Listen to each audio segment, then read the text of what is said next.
The Boston Red Sox has been the cornerstone of American baseball history for over a century.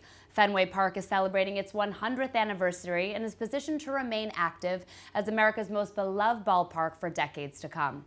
I'm Jenny Johnson for Comcast Newsmakers at Suffolk University's downtown Boston studio, and joining me today is Sam Kennedy, Executive Vice President and Chief Operating Officer of the Boston Red Sox. Welcome to the program, Sam. Great to be here, Jenny. Great Thanks. to have you here. So let's talk about what are your responsibilities as the Executive Vice President and COO of the Boston Red Sox? Sure. Well, when the team is not going well, I like to tell everyone I'm in charge of everything except for baseball operations decisions.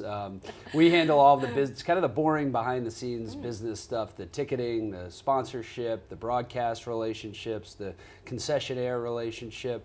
We try and do everything we can to generate revenue so we can reinvest those revenues back into two places, player payroll and the Fenway Park experience and all the renovations that we've done over the last 10 years. Talking about the Fenway Park experience, it's America's oldest major league park, referred to as what we call the People's Park. So why is Fenway so unique? Well, you know, first of all, it's been around for 100 years. It's America's oldest. It's America's smallest ballpark. It's right in the heart of the city, right in the Back Bay section of the city, and it connects generations. Kids in New England have grown up going there with their moms, their dads, their grandfathers, their grandmothers. So it's sort of a multi-generational place where people remember going there for the first time, and it's really the soul of the Red Sox brand. So we're very lucky to be there. The last thing we wanted to do when we came in 2002 was to build a new ballpark. So thankfully, John Henry and Tom Werner and Larry Lucchino made the decision to preserve and protect Fenway, and I think they made the right decision. And we'll be seeing that for years to come. Definitely. That's great. That's a good thing to hear. So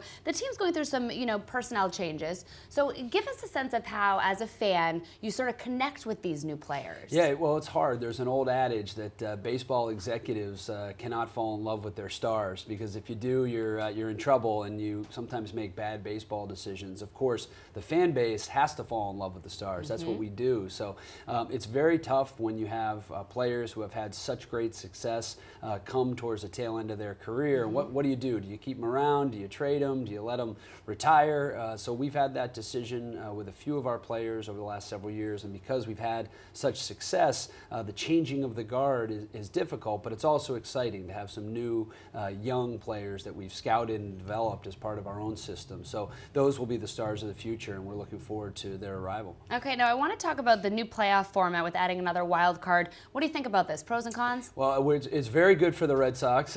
We've made our path to the World Series twice in the last decade through the advent of the wild card, which Tom Werner was sort of at the forefront of pushing for with Major League Baseball. The addition of the second wild card will make it a little bit easier to get into postseason play, and after 162 regular season games, it's great to have another team from each league coming in. So from our perspective, with the American League East being as tough as it is, it's great to have another way to get into the postseason dance in October. So we're very excited about it, and hopefully we don't need it. Hopefully we come back and win the division, but it's there if we do need it. Well, okay, let's talk about some challenges. What are some challenges that the organization is facing? Sure. Well, we've been in such growth mode since 2002. Yeah. We've invested $285 million into the ballpark. We've had to really invest in player payroll, build up a baseball operation that the fan base can be proud of.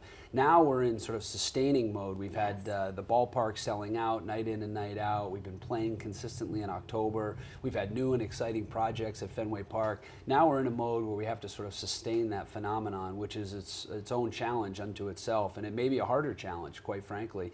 Everyone in the American League East is getting better. New ballparks are springing up, so it's going to be a difficult challenge for us. The next 10 years, hopefully we're up for it. Okay, I'm sure you are. Keeping everything fresh and keeping everything wonderful. Now, let's talk about this. The Boston culture really is so passionate. The fans are so passionate. Why? They are because the Red Sox are in our blood. It is it's religion, politics, revenge, and baseball right here in Boston. So we're lucky to be a part of it. It's part of our blood, always going to be. Sam, thanks so much for being here. Thank you, Jenny. Thank you for watching Comcast Newsmakers. I'm Jenny Johnson.